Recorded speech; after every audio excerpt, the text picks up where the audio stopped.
The crystalline floor reflected Rebecca's tired face as she scrubbed in small circles. Her knees ached from 3 hours of work, but she had learned not to complain.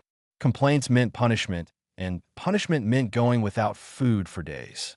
The dragons who ruled this palace did not care about human comfort. 3 years had passed since Earth lost the trade dispute.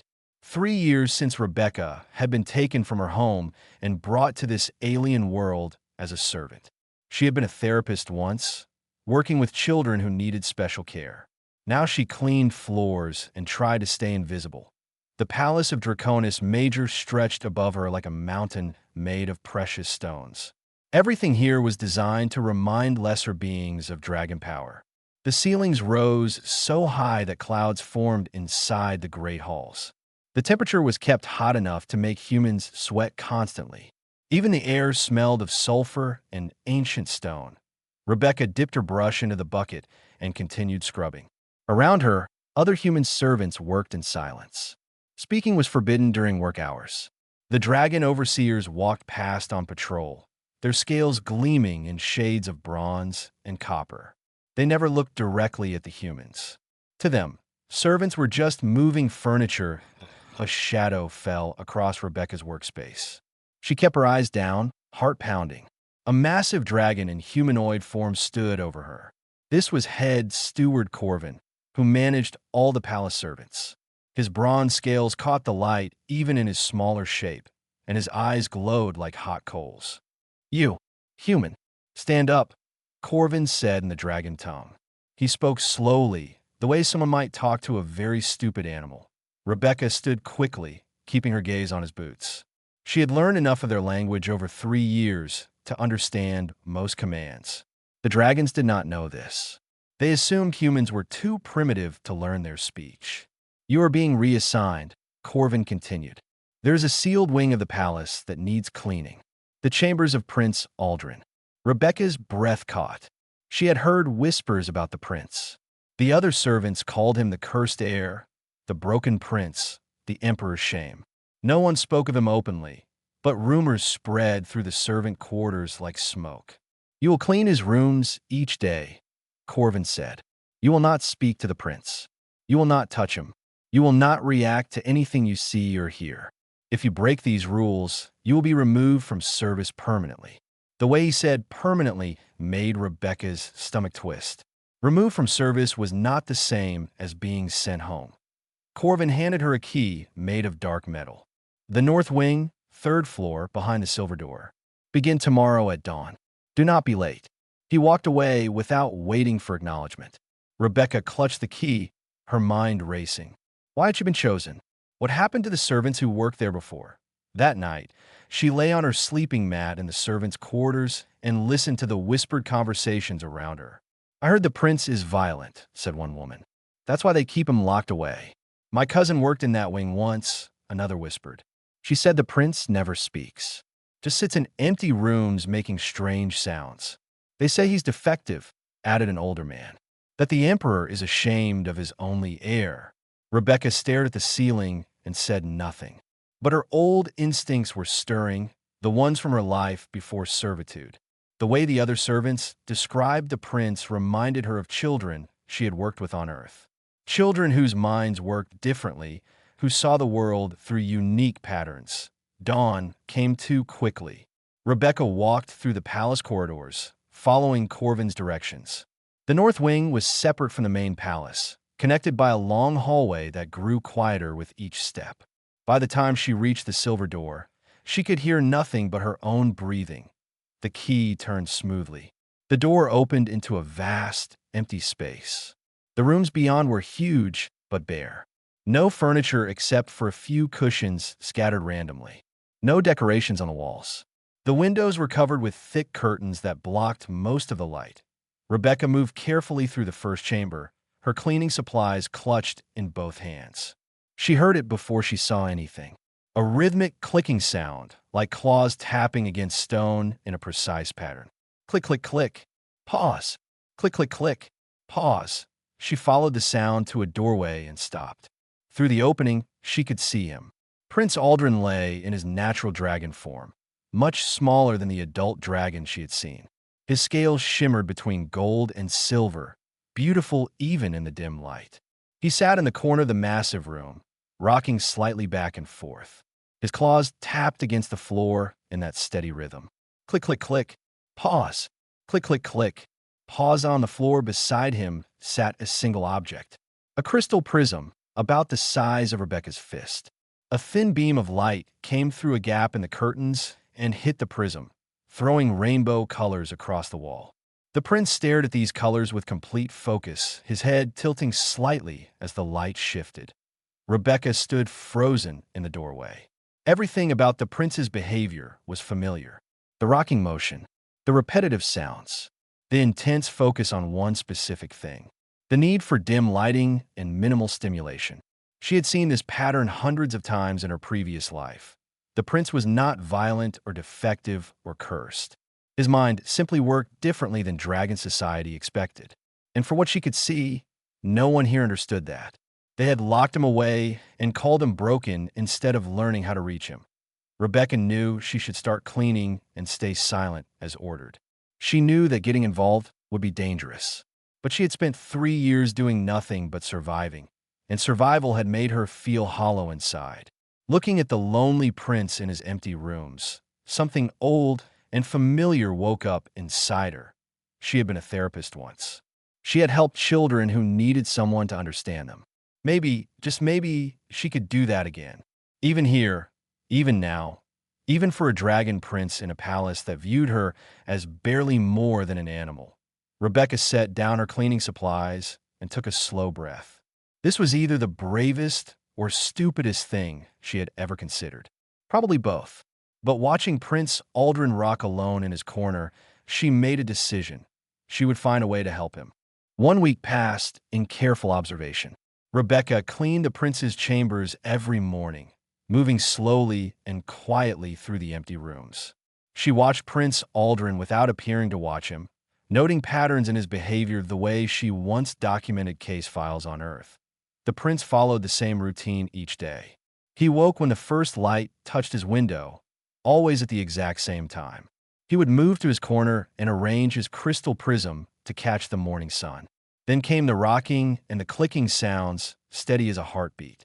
Around midday, he would shift position to follow the light as it moved across the room. In the evening, he returned to his sleeping cushion and curled into the same tight spiral every night. Rebecca noticed other things too. When palace bells rang in the distance, the prince would freeze completely, his whole body going rigid. Loud sounds seemed to cause him physical pain. He never looked directly at anything except his prism and the patterns of light it created. When servants brought his food, they would set the tray just inside the door and leave quickly. The prince would not eat until he was alone again. The dragons who occasionally checked on him did so from the doorway, never entering. They spoke about him in clinical terms, discussing his deficiencies like he was a broken machine. They never spoke to him directly. Rebecca wondered if anyone had tried to communicate with the prince in years. On the 8th day, something changed. Rebecca was cleaning near the window when she noticed the prince moving differently. His rocking became faster, more agitated. The clicking sounds grew irregular. His tail swept back and forth across the floor in sharp movements. Then she heard it. Palace bells, much louder than usual. The sound echoed through the stone halls, announcing the arrival of some important visitor. The noise crashed over them in waves. Prince Aldrin erupted. He threw back his head and roared, a sound of pure distress that shook the windows. His claws scraped against the floor, leaving deep gouges in the stone. He thrashed, knocking over cushions, his wings flaring out and striking the walls. This was not violence. This was a creature in overwhelming pain. Unable to escape the assault on his senses, the door burst open. 2 dragon guards rushed in, both in humanoid form, but still massive compared to Rebecca. They moved toward the prince with determined expressions. "Restrain him before he hurts himself," one guard ordered. "No, wait," Rebecca said, the words escaping before she could stop them. Both guards turned to stare at her in shock. Humans did not speak without permission. Humans certainly did not give orders. "Do not interfere," the first guard growled, turning back to the prince. Rebecca saw what would happen next. They would grab Aldrin, hold him down, probably call for sedation. It would make everything worse. The prince needed less stimulation, not more. Less contact, not force. She did something that could get her killed. She stepped between the guards and the prince. "Move aside, human," the second guard commanded. Instead, Rebecca began to hum. Low and steady, a single note that cut through the chaos. She had used this technique with nonverbal children who were in sensory overload. The human voice at the right frequency could provide a focal point, something to anchor to when everything else was too much. The guards froze, too surprised to react. No one touched the prince. No one had ever intervened like this. Certainly not a human servant. Rebecca kept humming, maintaining the steady rhythm. She moved slowly toward the window and pulled the heavy curtain closed, blocking out the harsh sunlight. The room dimmed considerably. Still humming, she gestured to the guards to step back, to give the prince space to tea. Over surprise, they did. Maybe they were too shocked to refuse. Maybe they realized their methods were not working. Either way, they moved back to the doorway and watched. Prince Aldrin's thrashing slowed. His roaring faded to heavy breathing. Rebecca continued the humming pattern, steady and predictable. She did not move closer to him. She did not try to touch him or force eye contact. She just provided the sound, like a lighthouse beacon in a storm. Minutes passed. The prince's breathing gradually steadied. His wings folded back against his body. The scraping of claws against stone stopped. He shifted his position slightly, turning toward the source of the humming sound. Not looking at Rebecca directly, but acknowledging her presence for the first time. The palace bells finally stopped ringing. In the new silence, Rebecca let her humming fade slowly, giving the prince time to adjust to the change. He remained still, his body no longer rigid with distress. After a long moment, he moved back to his corner and curled around his crystal prism like it was the most precious thing in the world. Rebecca turned to face the guards. Both stared at her with expressions that mixed shock, confusion, and something that might have been anger. She had broken every rule. She had touched imperial property. She had interfered with official duties. "Report this immediately," the first guard said to his companion. "The head steward must know." "Should we remove the human?" the second guard asked. "No. Leave her here until we receive orders. If the prince becomes distressed again, she may be useful." They left, the door closing behind them with an ominous thud. Rebecca stood alone in the dim room with Prince Aldrin, her heart hammering so hard she could hear it in her ears. What had she done? She had survived 3 years by staying invisible, by never drawing attention. Now she had put herself directly in the sight of the dragon authorities. She looked at the prince, who was back to his gentle rocking. The crisis passed. He was calm now, safe in his routine. That mattered, even if it cost Rebecca everything. That night, she did not return to the servants' quarters. Guards came and escorted her to a small holding room. Other humans whispered as she passed, their eyes full of pity. Everyone knew what happened to servants who broke the rules. Rebecca sat on the cold floor and waited. Tomorrow she would face judgment. Tomorrow she would probably die. But tonight, she had helped a child in pain. After 3 years of meaningless survival, that felt like something worth the cost. Dawn brought no comfort. Guards arrived and led Rebecca through corridors she had only seen from a distance. The deeper into the palace they went, the hotter it became. Her human body struggled with the temperature that dragons found comfortable. Sweat soaked through her servant clothing by the time they reached the throne room doors. The doors opened to reveal a chamber designed to break the spirit of anyone who entered. The ceiling vanished into darkness far above. Pillars of black stone rose like giant teeth. The floor was polished volcanic glass that reflected everything, creating the illusion of falling into an abyss. At the far end, raised on a platform of carved obsidian, sat Emperor Dravik. He was in his true form, and he was massive. His scales were deep crimson, so dark they were almost black, and they seemed to absorb light rather than reflect it. Golden horns curved back from his head, each one as long as Rebecca's entire body. His eyes glowed like molten metal, and when he breathed, small flames flickered at the edges of his nostrils. This was a being who had lived for centuries and ruled an empire that spanned dozens of worlds. The guards brought Rebecca to the center of the room and forced her to her knees. All around the throne room, high-ranking dragons watched from elevated galleries. Some were in humanoid form, others in their natural shapes. All of them radiated contempt. A human had broken sacred protocol. This would be entertainment. "Leave us," Emperor Dravik said. His voice was deep enough to vibrate through the floor. The guards hesitated, then obeyed. The gallery dragons remained, an audience for whatever would happen next. Dravik leaned forward slightly, studying Rebecca the way someone might examine an unusual insect. When he spoke, he used the high dragon imperial tongue, the formal language reserved for court proceedings. He clearly did not expect her to understand. "You touched imperial property without permission. You interfered with royal guards performing their duties. You disrupted the natural order of this palace. Give me one reason why I should not have you executed as an example to the other humans." The gallery dragons murmured approval. This was justice as they understood it. Swift, harsh, final. Rebecca took a breath and responded in the same imperial tongue.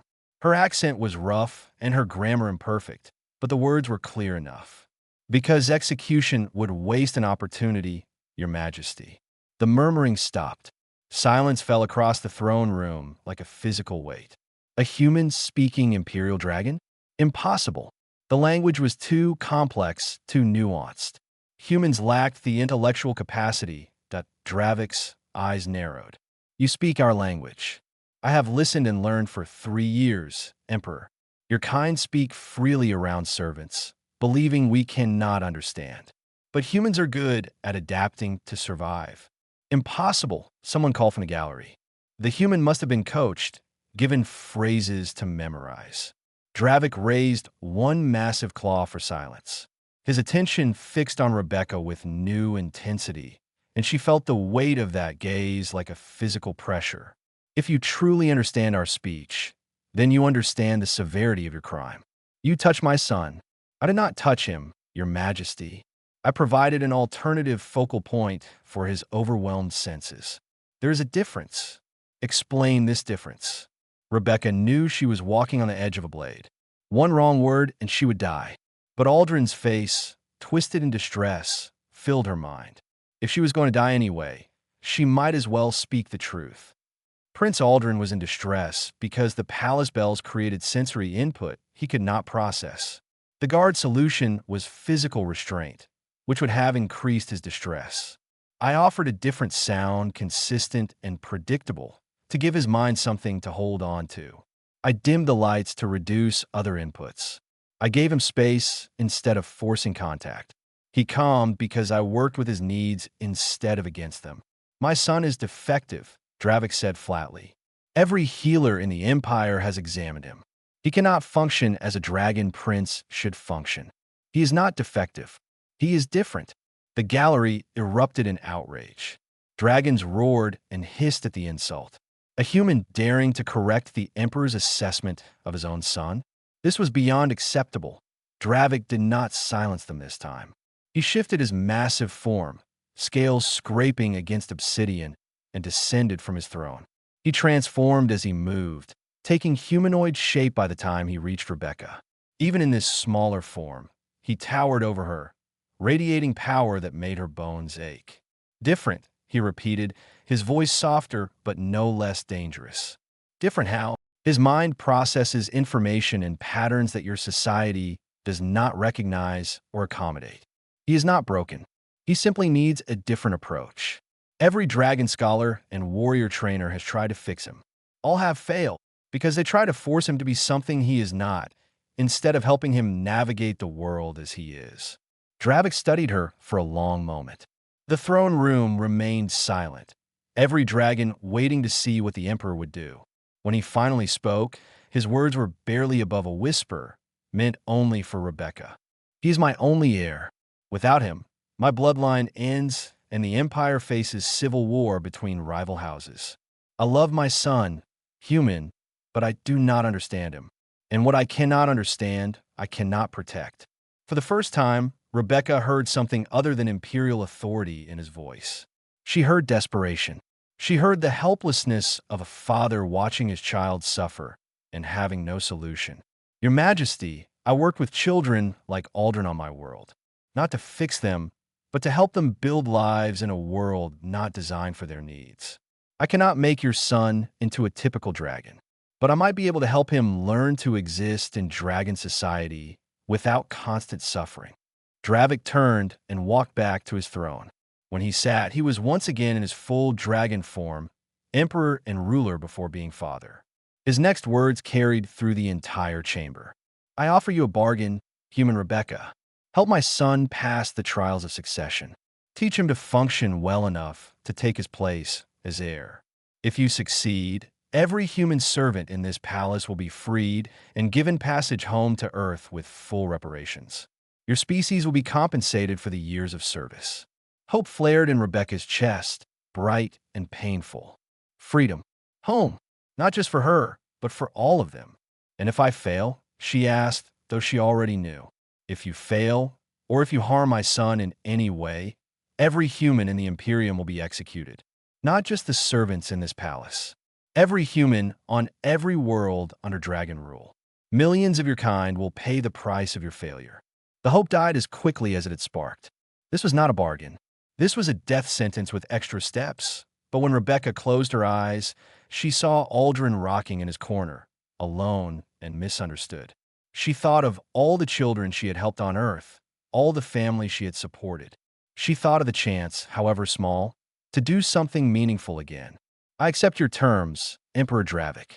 Rebecca returned to Prince Aldrin's chambers with new authority and terrible responsibility. The weight of millions of human lives pressed on her shoulders with every step. She carried supplies now instead of cleaning tools. Papers for notes, colored crystals borrowed from the palace treasury, soft fabrics in different textures, tools for understanding, not just observation. The prince was in his usual corner when she entered. He did not acknowledge her presence, but she noticed his rocking had slowed slightly. Perhaps he recognized her somehow, associated her with the day his distress had ended rather than escalated. Rebecca sat down across the room from him, far enough to respect his space. She pulled out a piece of paper and began sketching simple pictures. A circle for morning, a square for midday, a triangle for evening. She used different colored crystals to mark each shape, then arranged them in order on the floor between them. But Aldrin's eyes flickered toward the crystals. Not at Rebecca, but at the object she had placed. The colors caught light from his prism and threw tiny rainbows across the floor. Over the next week, Rebecca built a routine around those crystal markers. Morning meant food time. Midday meant quiet time with the prism. Evening meant rest. She always gave warning before any change, placing the appropriate crystal where Aldrin could see it first. Slowly, his agitation decreased. He began anticipating the patterns, moving toward his food before it arrived, because he had seen the morning crystal. The breakthrough came on the 10th day. Rebecca brought several new crystals, different shapes and colors from his familiar prism. She set them in a line and waited. Aldrin watched from his corner for nearly an hour. Then, moving slowly, he approached the new crystals. His claws touched them gently, turning each one to catch the light. He spent 3 hours examining them, and for the first time since Rebecca had met him, he made a sound that was not clicking or distress. It was a low, musical hum, almost like contentment. She made notes frantically. He was not non-communicative. He was deeply engaged with specific interests. He had been labeled broken because no one had tried to meet him in his areas of passion. Emperor Dravik watched these sessions through a magical viewing sphere in his private chambers. Rebecca did not know this at first, but she would learn later that he observed everything. What he saw confused him deeply. After 2 weeks, Dravik summoned Rebecca to his personal study. This room was smaller than the throne room, more intimate but no less intimidating. Books and scrolls lined the walls, some of them clearly ancient. A fire burned in a massive hearth, hot enough to make Rebecca dizzy. "You waste time," Dravik said without preamble. He remained in humanoid form, which somehow made him more unsettling rather than less. "My son must learn to withstand the succession trials. Kumba, endurance. Social dominance. These crystals teach him nothing useful. They teach him trust, your majesty. They show him that his interests matter and that communication can happen on his terms. He must learn to function in dragon society, not retreat further into his isolated fascinations. Rebecca took a careful breath. This was the conversation she had been dreading and anticipating in equal measure. Your Majesty, may I ask you a question? Dravik gestured permission, though his expression suggested his patience was limited. If you needed a sea dragon to serve in your military, would you judge their worth by their ability to breathe fire? Of course not. Sea dragons do not breathe fire.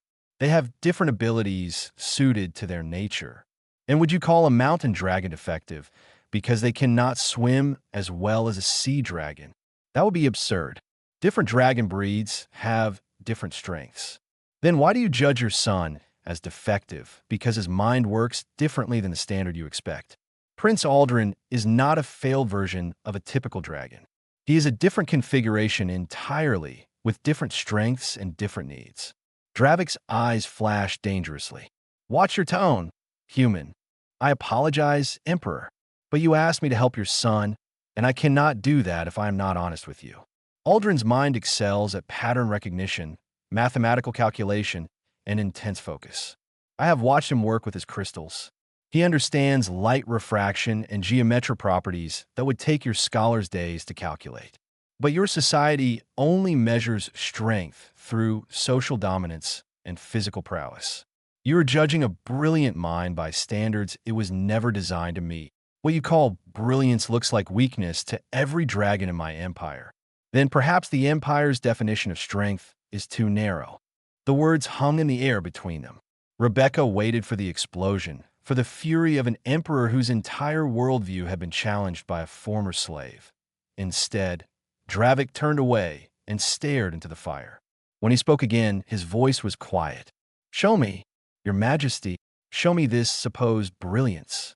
Not through your human eyes, but in a way I can understand. Prove that my son is not defective, and perhaps I will believe that accommodation is not the same as coddling weakness. The next day, Rebecca arranged something unprecedented. She asked Dravik to sit in Aldrin's chambers, not as emperor, but as observer. He was to remain silent and still, making himself as unobtrusive as possible. It went against every instinct of a dragon ruler, but Dravik agreed. Rebecca brought in a complex puzzle box, one that required understanding how light moved through different transparent sections to unlock it. The palace treasurers had used it to secure valuable items. It normally took experienced dragons several hours to solve through trial and error. She placed it in the center of the room, where a light from the window would hit it, then stepped back. Aldrin noticed the box within minutes. He approached it slowly, circling it, observing from different angles. Then he did something that made Dravik lean forward despite himself. Aldrin began arranging his collection of crystals around the puzzle box in a specific pattern. He was mapping out the light paths, calculating angles, using his prisms to trace how illumination would need to move through the box's interior chambers. 47 minutes later, the box opened. Aldrin had solved it faster than any dragon scholar on record, and he had done it not through random attempts, but through pure mathematical understanding of light and space. Dravik stared at his son with an expression Rebecca had never seen on his face before. Not pride exactly, but something more fundamental. Recognition. For the first time in Aldrin's life, his father saw him not as a failed version of what he should be, but as something entirely his own. He is extraordinary, Dravik whispered. Yes, your majesty. He always was. You just needed to know where to look. Something shifted in the emperor's eyes. A crack in the foundation of assumptions he had built his entire understanding upon. If he had been wrong about his own son, what else might he have been wrong about? How many other forms of strength had his empire dismissed as weakness? Dravik rose and left the chamber without another word, but Rebecca saw the tremor in his hands. She had just shaken the worldview of the most powerful being in the known galaxy. And somewhere deep inside him, something was beginning to awaken. 3 months of progress vanished the moment the Imperial Council made their announcement. Prince Aldrin must undergo the trials of ascension within 30 days, or Emperor Dravik must name a new heir from outside his bloodline. The message was clear. The council had lost patience with the defective prince and his human teacher. Rebecca stood in the war room with Dravik, staring at the ancient text that described each trial in detail. Every single one seemed designed specifically to overwhelm someone like Aldrin. The trial of combat required defeating a skilled opponent before the entire assembled court. Hundreds of dragons watching and roaring, the chaos of unpredictable battle, physical contact, and violence. Aldrin could barely tolerate unexpected touch. The trial of fire meant standing in ceremonial flames without flinching while priests chanted and drums thundered. Aldrin froze completely when exposed to loud rhythmic sounds. The trial of dominance required making sustained eye contact with 5 challenger dragons while verbally establishing superiority over them. Aldrin had never made eye contact with anyone in his life.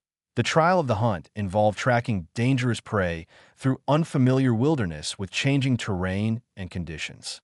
Any disruption to Aldrin's routine sent him in a shutdown for hours.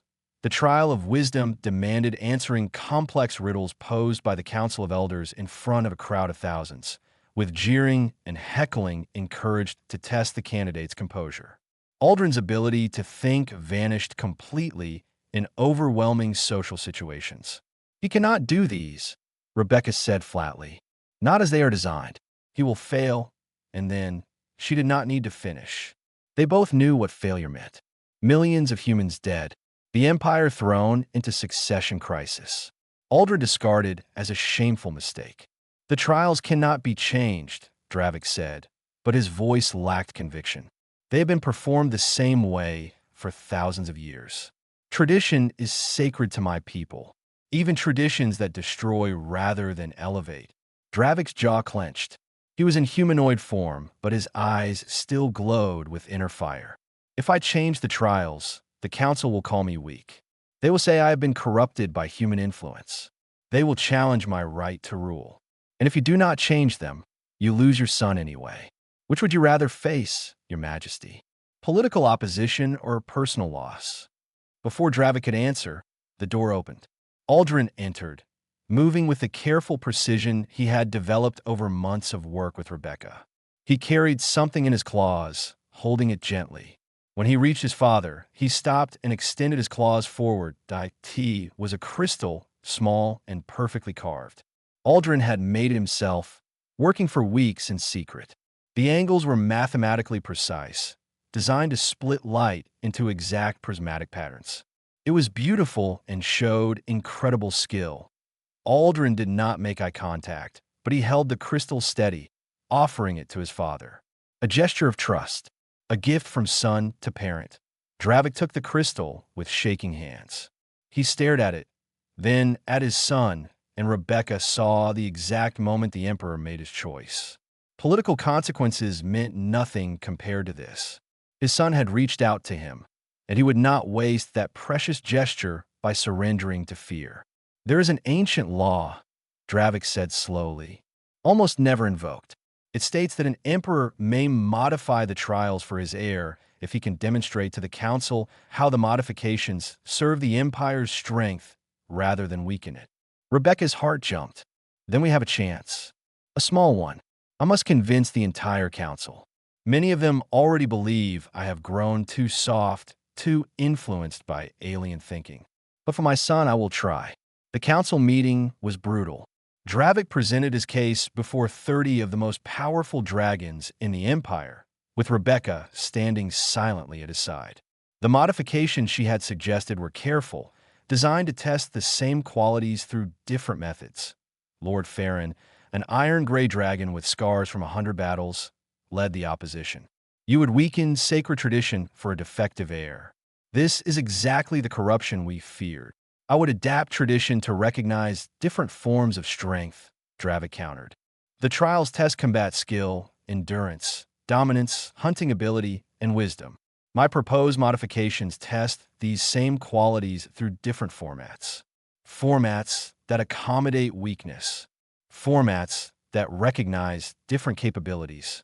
Tell me, Lord Farron, Do you judge sea dragons by their fire breathing or mountain dragons by their swimming? My son's mind works differently, but it is not inferior. The debate raged for hours. Some council members were swayed by Dravik's arguments. Others remained rigidly opposed. Finally, a compromise emerged. The trials could be modified, but only slightly. And Aldrin would face one additional challenge to prove the modifications were not simply making things easier. Lord Farron himself proposed it. Let the prince face one trial in its original, unchanged form. If he can pass even one traditional trial, then perhaps we can trust that the modified versions are legitimate tests of his abilities rather than empty ceremonies designed to disguise weakness. Dravik looked at Rebecca. She ran through the trials in her mind, searching for any that Aldrin might possibly endure in their original form. They were all designed to be overwhelming, but some were worse than others. The trial of fire, she said quietly.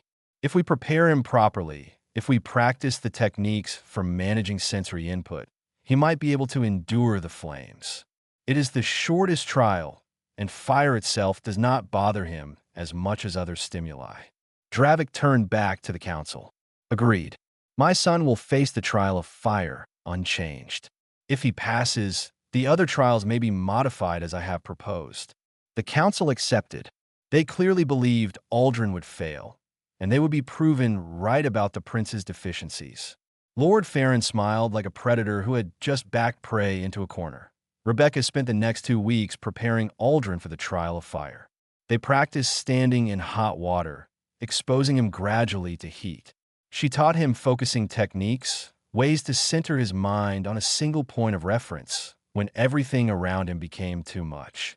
She created a visual schedule so he would know exactly what to expect, removing at least the element of surprise. But she could not practice the crowd with him. She could not simulate hundreds of dragons roaring and watching. She could not prepare him for the overwhelming social pressure of that many eyes on him at once on the day of the trial. Rebecca stood at the edge of the arena and watched Aldrin walk toward the ceremonial fire pit. He moved stiffly, his scales shimmering with stress. The assembled dragons filled the galleries above, their voices already rising in anticipation. This was either the beginning of change or the end of everything. The ceremonial flames rose 15 feet high, blue at the base and gold at the tips. Prince Aldrin stood at the edge of the fire pit, his scales reflecting the light in rippling patterns. Around him, hundreds of dragons watched from tiered galleries. Their breathing created a sound like distant thunder. Some called out encouragement. Others muttered about weakness and wasted time. Rebecca could not help him now. She stood with the other humans far to the side, her hands clenched so tight her nails cut into her palms. She had done everything she could to prepare him. Now it was up to Aldrin. The high priest began the traditional chant, his voice booming across the arena.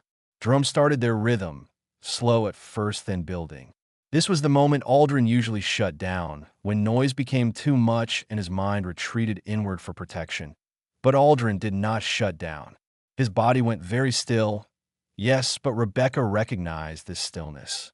He was using the focusing technique she had taught him. His eyes fixed on a point in the flames, and he began his own humming sound beneath the drums, creating a personal anchor point that he stepped into the fire. Dragons were naturally resistant to heat, but these flames were enhanced by magic to test endurance. They burned hot enough to cause pain even to dragon scales. Aldrin was supposed to stand in them for 2 full minutes without flinching or crying out. The first 30 seconds passed. Aldrin stood rigid, his humming continuing beneath the drums. His tail twitched once, but he did not move from his position. 1 minute.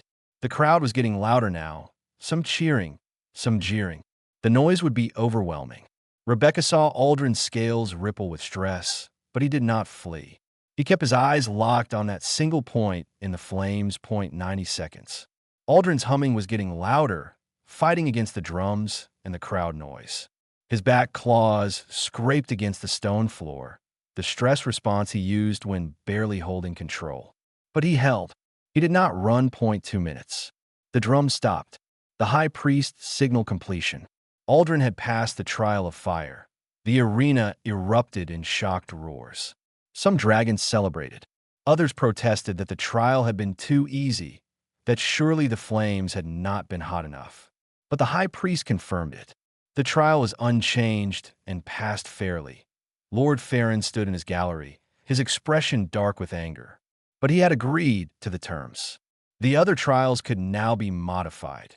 The modified trials took place over the next 2 weeks, each one carefully designed to test true ability while accommodating Aldrin's different needs. For the trial of combat, instead of physical battle, Aldrin demonstrated strategic planning. He used crystals to represent military forces and created a complex tactical scenario that showed battle planning skills beyond traditional fighters. The council watched as he arranged and rearranged his crystal armies, calculating supply lines and troop movements with mathematical precision. He won the simulated battle in half the time experienced generals predicted. The trial of dominance was restructured. Rather than forced eye contact and verbal intimidation, Aldrin had to coordinate a group of dragons in completing a complex construction task using only written instructions. He demonstrated leadership through clarity and organization rather than social aggression. The task was completed perfectly under his guidance. The trial of the hunt was modified to emphasize tracking and observation rather than killing. Aldrin followed the trail of a dangerous creature through changing terrain, using his exceptional pattern recognition to spot signs other dragons missed. He located the creature without ever engaging in direct confrontation, showing that intelligence could serve where brute force might fail. The trial of wisdom was the most controversial modification. The riddles were presented in writing first, giving Aldrin time to process without overwhelming crowd noise. He answered them with such depth and precision that 3 council elders admitted his interpretations revealed meanings they had never considered. But Lord Farron was not satisfied. As the final trial concluded, he stood before the assembled court and made a formal challenge. "These modifications are meaningless," he declared. "The Emperor has weakened tradition to hide his heir's deficiencies. I challenge the legitimacy of these trials and demand Emperor Dravik's abdication for bringing corruption to the Empire." The crowd went silent. This was not just about Aldrin anymore. This was about whether the Empire would change or remain locked in ancient patterns. But before Dravik could respond, something unexpected happened. Prince Aldrin shifted to humanoid form. The transformation was difficult for him, the change in sensory input always overwhelming. But he did it anyway, standing before the council in a shape that made speaking easier. His voice was quiet and halting, but clear. "I accept your challenge, Lord Farron, but I choose the terms, as is my right." Farron's eyes narrowed. "You wish to fight me, little prince? Your modifications will not help you in combat. No combat, a trial of problem-solving. We both must coordinate disaster relief for multiple territories with limited resources. The one with the best solution proves their worth. That is not a proper trial of strength." "What is strength?" Aldrin asked, his words careful and precise. "The ability to destroy, or the ability to protect? The power to dominate, or the wisdom to lead? You call me weak because I am different. I say the Empire is weak if it only values one kind of strength." The challenge was accepted because dragon tradition required it. Both Aldrin and Farron were given the same scenario, the same resources, the same time limit. They had to create plans to save lives and rebuild after a natural disaster. Farron approached it like a military campaign, establishing control and prioritizing based on political alliances. His plan was efficient but served those with power first. Aldrin approached it mathematically, calculating precise resource distribution and identifying patterns in need. His plan saved 30% more lives and cost half the resources. He had optimized for maximum benefit rather than maximum control. When the council reviewed both solutions, even Farron's allies had to admit the difference.